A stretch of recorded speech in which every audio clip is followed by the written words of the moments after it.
Welcome to the Master's Table. You have picked a great day to be with us for these dishes. Ooh, easy, simple, and delicious. We got one so easy today, it's rice. So it's so easy that I can do it, so that's easy. You put it in the microwave and cook it. Yeah. Tell them what we're going to have. Yeah, we welcome y'all to the Master's Table today. Thank you so much for joining us. I have been asked, a young lady reached out to me in Duluth. I've lost her name right off the top of my head, but she asked me about a gumbo. And a couple other people had asked me about a gumbo. So we're doing, it's close. Gumbo. We're going to do a gumbo. We're going to try to make it as authentic as we can. I'm not even going to say that I can make it as good as they can in Louisiana, but I'm going to do the Master's Table twist on it and make it as good as we can. So y'all just stay tuned and stay with us. We're going to show you how we put it together. We got it staged out. So go ahead and get you a pen and a paper, and we're going to be right back here in just a minute. And Miss Joyce, I hope Miss Joyce is watching, and our friend Chris, who lives in Louisiana, or did, she is a chef. I hope you're going to see this show because... No, don't tell her she'll critique me when I see her or something. Anyway, we're glad you joined us today. We'll be right back, and we'll get started.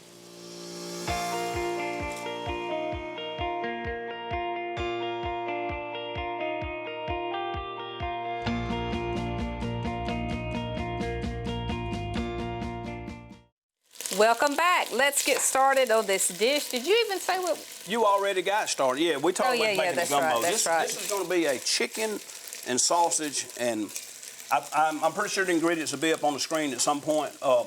Write it down, jot it down. If you don't see it on there, reach out to me. I'll send you this recipe at frankie393@gmail.com.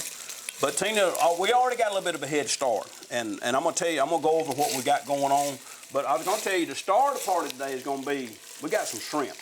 I'm going to add some shrimp in here. Gumbo, you can make it like you want it. You can make it any kind of meats or whatever, sausage, chicken. You can put pork. You can put anything. But today, we got chicken and sausage, and we went ahead and got a head start because it takes a few minutes to make a gumbo. Most of the time, I tell you, we try to make things that's real simple and real quick. But when I have a special request for something, gumbo can be easy, but sometimes it's not real quick. So if you try to make it authentic style or make it as close as you can, like I said in the open a while ago, I don't even try to say that I make it good as they make it in Louisiana. I think mine is Georgia style better. So this chicken, we went ahead and got a head start because we got a lot we got to get done. But you can have this together. As far as putting this together and having it ready to cook, you can have it prepped in 20-25 minutes. But Tina, let's go ahead and, I got you something right here. I brought this. I think this will be easier. Let's go ahead and take that chicken out, and I'll continue to talk. If you want to take that out and go ahead and put it in that pan, and we'll drop that sausage. Now, I had to cheat last night because anybody that makes a gumbo knows that you got to have a dark roux. And this is what I've got. I got a chocolate-covered roux. Until you make a roux, you don't really understand the stages of it. It starts out I didn't even know what a roux is. Roux? Until he told me. Well, it's the base for the gumbo, or it's a base for a lot of different soups or a lot of different dishes. You don't realize it's just flour and oil. And you start out it starts out blonde looking, then it turns into a peanut butter color, and then it turns into like a real light brown, and then you cook it till it gets this chocolate color right here. Now, and we'll take an episode sometime and we'll show you how to make. Let me go ahead and drop this sausage while I'm talking. Yeah, because it's going to start burning. Okay, there you go. Turn it back up on, get it warm, Miss Cleveland. All we want to do is just brown that. We're not trying to cook this all the way through. We're just trying to brown this just a little bit. And I'll talk about these ingredients in just a minute when I get done talking about this roux. But like I say, the stages of a roux is, like I say, you want to wind up with this dark chocolate color. And to be honest with you, the reason why I said this is not a quick dish sometimes, because just this roux right here will take you about 30 minutes to get this to this consistency and this color. So I went ahead and made it last night, and you can cook up a batch of roux and you can store it in the refrigerator. You can even freeze it and save it, for later. And that's what I've done. That's a good idea. I didn't want to spend the whole show making a roux. So what we'll do is we'll dedicate a show. We make roux. We'll make roux. What we'll do, we'll make roux. That's what Tina said. So I want her to just brown that, turn that on up a little bit higher because I want to be able to make sure we get all this put together, these ingredients. Now, like I said, we got the chicken, we got the sausage, and I've done a little work ahead of time just so I wouldn't bore you on cutting a bunch of onions and peppers. I think you know how to cut and chop onions and peppers. So I got this a little bit left to chop. And when Tina gets that done, we're gonna put this roux in there, and I'm gonna show you. We're gonna start adding these ingredients because, like I told you before, even though sometimes it might take a little bit longer to, and this is just a rough, I'm just making a rough random chop. I'm not trying to make this pretty at all because we're making a gumbo. But like I've told you before. Huh? Get that piece off. Right there? You don't like that piece? Nope. Okay, all right, I got it, Miss Cleveland. But what I like to do, and I tell you, when you get ready to make cook these dishes or make this recipe, this makes it so simple. And I do this even at home, is I go ahead and stage my ingredients just in the order that I'm gonna cook. So that way when I start cooking, I'm not running all over the kitchen and stepping all over Marley. Because if you'd have seen our kitchen, we was cooking so much last night. If you'd have seen, you couldn't even see the counter. It was covered all the way around. It was ridiculous. But it was good. It was smelling good in the house. But if you'll stage your ingredients like this, it makes it so much easier. So we started out with a chicken. She just browned that chicken, and then we'll go ahead. If you want to go ahead and take that sausage, that's enough right there. Go ahead and scoop it. So? Yeah, it's gonna cook. This has got to cook. We just want to get really what we're doing more than trying to cook the sausage anymore. We're trying to get the flavor in the bottom of that pan. Well, it's in there. Yep. So See it's that? dark. See, a lot of people say, "Oh, that's burnt up." Look, that's the goodness. That's the flavor right there. So we're gonna turn that back down to about a medium local. We don't want to. Now once you put this in here, and I'm gonna get you a straight. This is what I made the roux with last night. One of these flat, because once you dump this, you got to keep it moving. You cannot let this stick because this will burn. Away. No, you can't leave this alone. I want you to just keep that stirring, keep that moving right there, Miss Cleveland. Get all that out. Now go ahead. That's enough.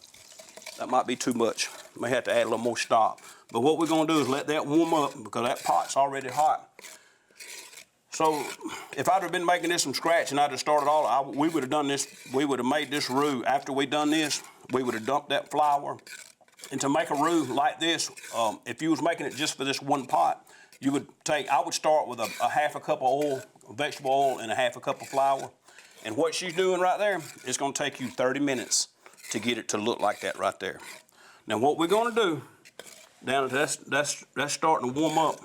What we're going to do is go ahead and start putting our vegetables in. We'll start with the onions. I always like to give the onions a little bit of a head start, and they'll release just a little bit of that moisture. But I want you to just keep on stirring it. And it's going to look real bad before it looks better. It's going to look like a big old paste. Things always get worse before they get better. I was going to say that, but you went ahead and said it. So, but it's all right. Just like I say, just keep that moving. We don't want anything to stick. We're going to put our chicken stock in there in just a few minutes. It'll deglaze and make all that stuff. All that stuff you saw stuck on the bottom of the pot, if you got it overhead a while ago, all that stuff is going to release, and that's where all of our flavor is coming from. So I'm going to let those go just a minute. Let me turn you up just a little bit more. Yeah, get them onions good and done. But it's doing okay. Like I said, we're going to go ahead and drop. Like I say, we just want to give this a little bit of a head start because we're going to let this cook. And then again, it's according to who you talk to and whose recipe you're using. Some people cook this 30 minutes, some people cook it an hour, some people cook it all day long. Now, I like to cook it all I don't know, my ingredients don't change when I make a gumbo, really, unless I'm changing the meat or something. But it might have flashed on the screen. I don't know if it caught this part of it. You can actually do this in the crock pot. You can make this roux, put all these ingredients in the crock pot, and cook this on. I think last time I cooked it on high for 4 hours. And then if you cook it on low, you can cut that time. I cooked it on high for 2 hours, and then I think I cooked it on low for 4 hours. But anyway, what I was going to say, if you put this in the crock pot, you can have this, let it just kind of cook in the background all afternoon long if you want to.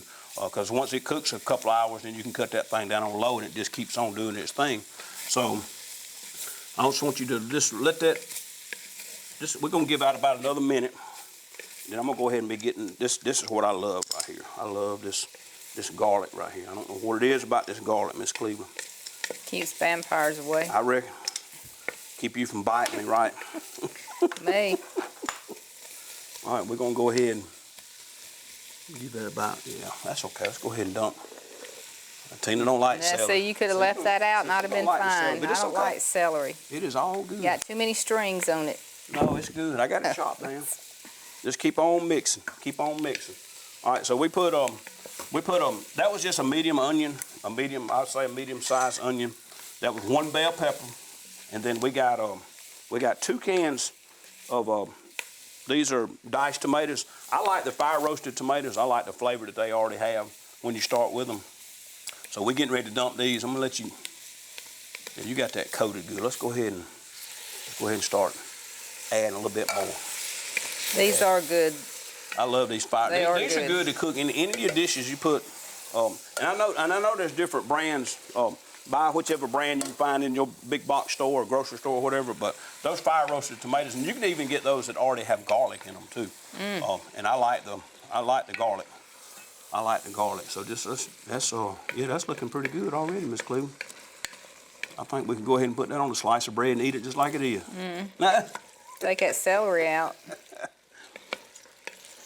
Yeah, it looks good though. It's looking good. So what I got, and if you want to enhance this a little bit, and I got some around here somewhere, and I may add a little bit out. Like I said, this is one of those things. Once you get started, and most of everything, I'll tell you, taste it as you go. Once you get this started cooking, if you think it needs a little more flavor, you could add a bouillon cube or 2, chicken bouillon to this if you wanted to.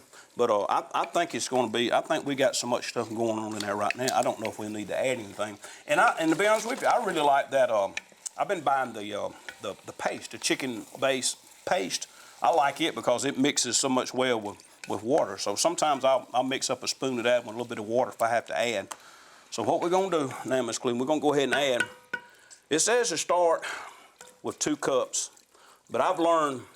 I'm trying to stick by the recipe, but I'm just going to go ahead and tell you, I like to start with about 3.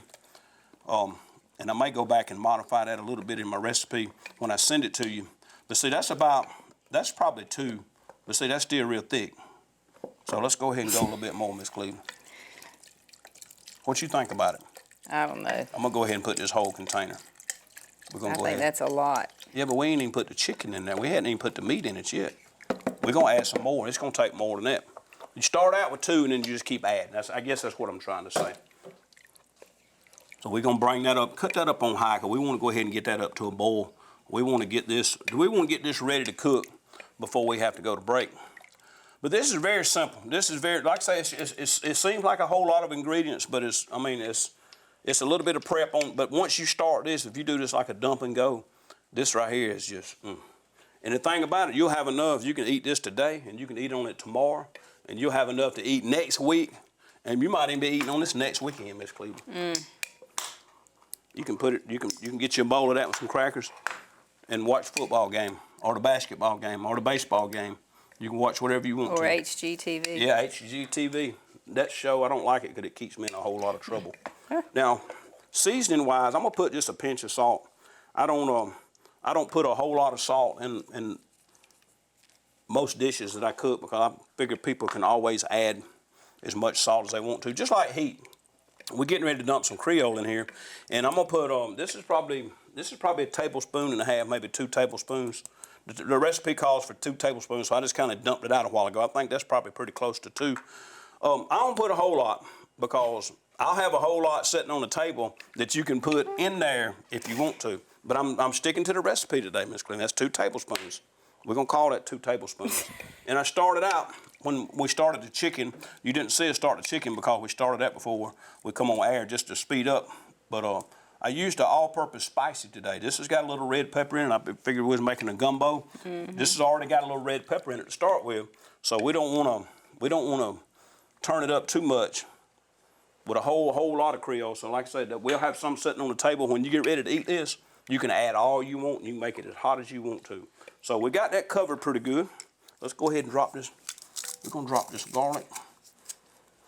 The recipe called for 5. I think it said on the paper, what I wrote down was 5 cloves. So that was 3. Those are little bitty ones, so I'm gonna put those in there. I love that fresh garlic. It don't look like a whole lot comes out of that. You'll taste it. You'll know how much come out of it when you taste it. So we got all our vegetables in there. And so like I say, we want to bring that up to we're going to get that to a boil.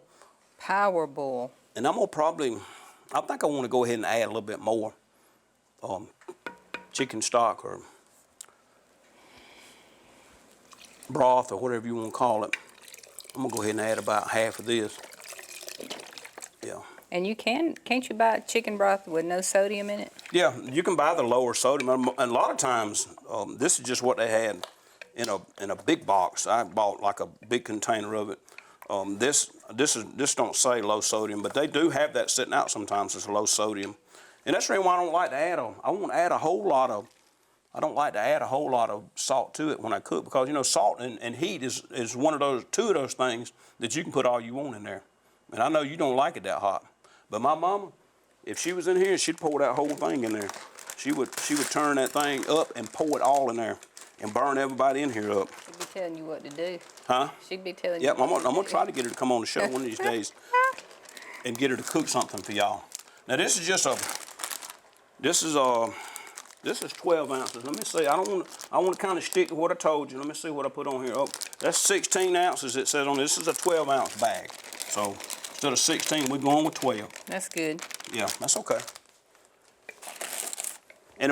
And I will say this: if I was going to cook this in the crock pot, I would probably hold off and put this okra in maybe the last 15 minutes or so that I was going to cook it in there slow, because it would probably cook all the pieces. Fried okra. Well, yeah, fried. Anything dipped in grease is good, right? Fried okra is delicious. Right, it's real good. So we got everything in there. I'm not putting a bay leaf in there today. I won't put it. You said you didn't want to see a leaf off a tree in there. Seaweed so stuff. But I am going to put the thyme in there in just a minute. So we got it looks like we got everything in there. I think we got it all in there, Miss Cleveland. Everything that I can think of anyway. But you know what? I can't do anything without a splash of W. Yeah. That's all. Does the recipe call for that? Or is that you? That's me. I want a little bit of W in there. Well, this is, I don't even know how, I'm just going to say, what's your sister's? Worcestershire. What's your sister's sauce? That's probably a tablespoon of that. You can't cook anything without putting a little bit of W in there. So we're going to put that in there. And once that comes up, I want you to get that, like I say, get that to a boil. It's like it's almost to a boil. And we're going to dump this chicken. And we're going to put this thyme in here. And we're going to, I might go ahead and put those shrimp in there when it comes up to a boil. So you don't cook those shrimp before you put them in here? No, shrimp cooks real fast. You could really wait till later on. If we wasn't just trying to go ahead and get this put together, you could wait about your okra and you could wait about your shrimp.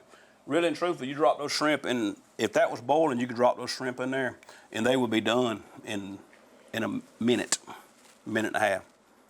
They'd be done. I don't believe it. I believe it. I don't believe it. I'm serious. Miss Cleveland, I'm serious. It'd be like boiled shrimp. Yeah, but that's the shrimp. When you do a low country boil, we'll talk about this for a minute. When you do a low country boil, you cook your corn, your sausage, potatoes, everything else is done. You cut the fire off. Put the shrimp change colors that quick, and you take it out. A minute. I would say that'd be done in a minute when you put them in boiling water. How long? A minute. Tina, 1 minute. Oh, Lord help me. You just keep on stirring that pot. I am. Just keep on, Tina. Keep on stirring that pot. Okay. Yep. I just want to let that. You want to put the top on it so it'll hurry up boil? It's just a boil. It's getting ready to. Well, I tell you what. Let's just go ahead and do this. Go ahead and put that in there. I want everybody to see what it looks like right here. Like I say, we started with a roux. We put all the vegetables in there, and see that roux kind of, if anybody can see that. See, that's a little bit, it's starting to thicken a little bit, but once this boils and cooks, this is going to thicken a little bit more. Now, if you wanted to, and I told you I didn't get any, you can put the if I say it right, the fillet in the end, that ground up leaf, you can put it in there, and it gives it that real authentic taste, and it really thickens, and that's what it's for. But you don't like anything coming off the tree. Leaves are meant to be on trees. You don't eat acorns. Not in food. But that would probably be the one thing that you would put in there to make it really seriously authentic. So, all right. So we got the chicken and the sausage in there. And like I say, we're just gonna let that. If you got that up on power boil, it's gonna come on up. And as soon as that gets ready to come on up boiling, we're gonna drop them shrimp in there. Them shrimps, we're gonna drop them in there, Miss Cleveland. I could just about eat them like that. No. You don't like raw shrimp? Nope. Why? Like shrimp scampi. Yeah, I know you do. You don't like shrimp scampi, you like the butter. Yeah, the butter and the garlic, I guess. See, they bring that, you know, when you go to a restaurant, they bring it out in that little boat. It looks kind of like this dish, but it's a little bit longer and a little bit narrower, and I think Tina would just be like this. No, you got to get those biscuits to go with it. Yeah. And then you sop it down That's in right. the butter and the garlic. That's what makes it good. Lord have mercy. And then you're talking about something wrong with the scales at the house. I know. That's another whole story. It is a whole, we got a good laugh out of that, didn't we? I told you they were wrong. They wasn't wrong. They were wrong. They're not wrong. They were They're wrong. not wrong, Miss Cleveland. Yep. All right, let's go ahead and dump these. Let's go ahead and dump these. I want you to keep on mixing this. We're gonna go to break in a minute. We're gonna put this on now. They still got ice on them. But it's gonna melt. It's gonna melt. Just let them cook. Ugh. Let 'em cook. All Miss right. Cleveland, just let them cook. See, I can hear it already. It's almost a boil. What you want to do is bring this up to a boil. Once this comes up to a boil, then we're gonna cut this down to like a real low heat and let this go for. I'd let it go for an hour and 15. But you may want to walk by and stir it occasionally. But you want to just kind of leave it alone and just let it do its thing. And There might be is there a some kind of cornbread that's got like a Creole jalapeno? Creole cornbread. That's So we what- should have made some Creole That's cornbread exactly today. right. Now, You- that might would have been good. You worked me too hard last night. We stayed up too late. I didn't Yeah. have time to make no Creole cornbread. Yeah. We'll do some Creole cornbread next time we do any kind of Cajun or Louisiana style dish. We'll make some Creole cornbread. Oh yeah, jalapenos is good in anything though. I like them in anything. But this right here, this is simple. Y'all seen how this come together that quick? And we're gonna go ahead and just push that down. See, you just ruined it No, right there. I didn't, Tina. I'll let you take You that just out. put a tree leaf in there. I'll let her take it out when it gets done. I told her we don't. Oh my God. We're gonna put a little bit of that fresh. We're gonna put a little bit of fresh black peppercorns in there. I like those. And I think, like I say, we're gonna let this come up to a boil, and then we're gonna cut it down on low. And like I said, we'll let it. This would cook an hour before I even looked at it. I'd cut it down on that simmer, and just let it just slowly cook on a simmer to a low. That's your spoon. You took it away? Now, this ain't the pot stirrer spoon there, is Nope. it? This one said, give us this day our daily bread. Yep. And we will in a little bit. It's coming together real quick. What you think, Miss Cleveland? I'm gonna let you get the seaweed out of it in a little bit. I'll let you get But the see, seaweed now out. they got the thought in my mind that it's in there. Yeah, but it's just flavor. Just think flavor. Tina, flavor. Look, you know what all this stuff is? All this is ground up. Yeah. That. All right, All well. of that. Okay. So what well, you think? I think somebody's gonna like it. I'm gonna like it. You ain't gotta eat not near a bit of it. Don't go away. We're coming back. We'll see how this ends up. And what? Yeah, I was gonna say, don't go nowhere. We're fixing to eat this. And we'll get your tip of the day coming next too.